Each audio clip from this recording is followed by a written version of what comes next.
How do I cook eggs in a carbon steel pan and keep them from sticking? If there's one question I get more than anything else about cooking on carbon steel, it's that. So today we'll be making 3 different types of eggs using the 8-inch Strata carbon clad pan. So let's get into it. So why would you use a carbon steel pan for eggs over stainless steel? Unlike stainless steel pans, carbon steel pans are naturally stick resistant. And carbon steel pans are much lighter than cast iron. Carbon steel pans have an organic coating of oil that's baked onto the surface of the pan. And it's the whole reason this pan can do what non-stick pans can do, without having that factory coating. Every time you're cooking in a carbon steel pan with oil, you make it a little bit more stick resistant. And when you have a well-seasoned pan, it's going to stick a lot less compared to a pan that's not seasoned as well. So contrary to what everyone thinks, is you still need to use a little bit of fat in your pan. These pans are not super non-stick like Teflon pans, and they do need a little bit of coating to keep your food from sticking. Just look at this egg I added to this pan with no fat. It's stuck almost instantly. And this is a pretty seasoned pan. So even with that developed seasoning, you need a little bit of fat to help you out. And the type of fat you use is also going to make a difference when you're cooking eggs. For eggs, I personally like to use butter. Butter has a built-in temperature gauge to let you know if it's too hot or too cold. Just watch as I add the butter to the pan. If you put your butter into the pan and it melts slowly and there's barely any sound, your pan is just too cold. So you need to crank up the temperature a bit. Or you just need to wait a little bit longer so the pan heats up. Now, if you put your butter in and it foams up and sizzles, that's exactly where you want to be. Your pan's at the right temperature. And then on the other hand, if it foams up and browns and smokes instantly, it's way too hot, so pull the temperature back and let it cool down a bit.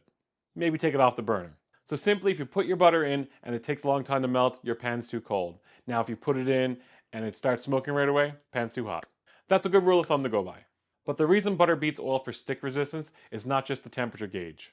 Butter is around 15 to 18% water. Oil has pretty much no water.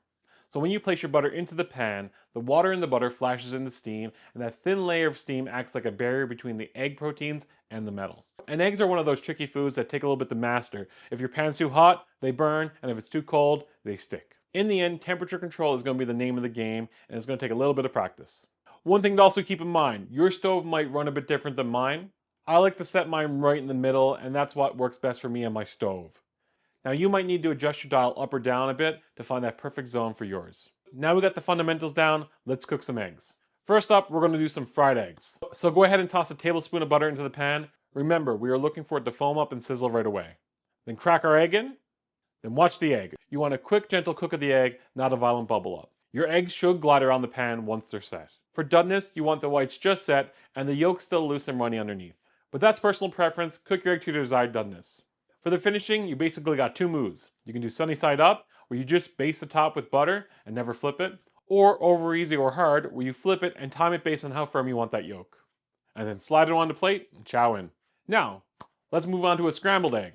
Today we're going to make an American style scrambled egg. The French style scrambled egg is different enough that it gets its own video. Now let's add our butter to the pan and wait for it to foam up and sizzle. Move the pan around to coat it. Now pour the eggs in and leave them alone.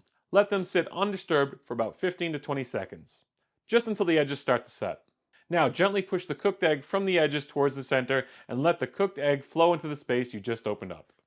Keep doing that every few seconds, gently folding and stirring. When the eggs are mostly set but still a little glossy and slightly underdone, pull the pan off the heat.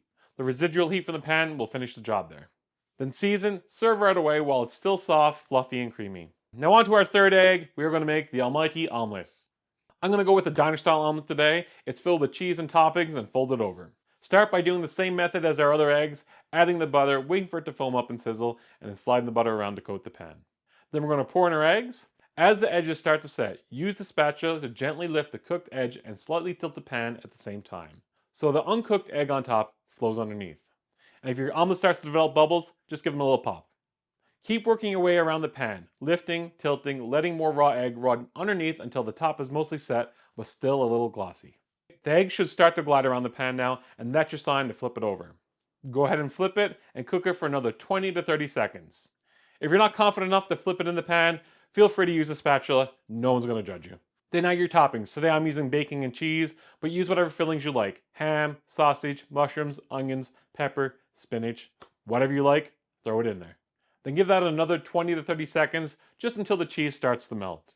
Then fold that empty half over the filling with your spatula, forming that classic half moon.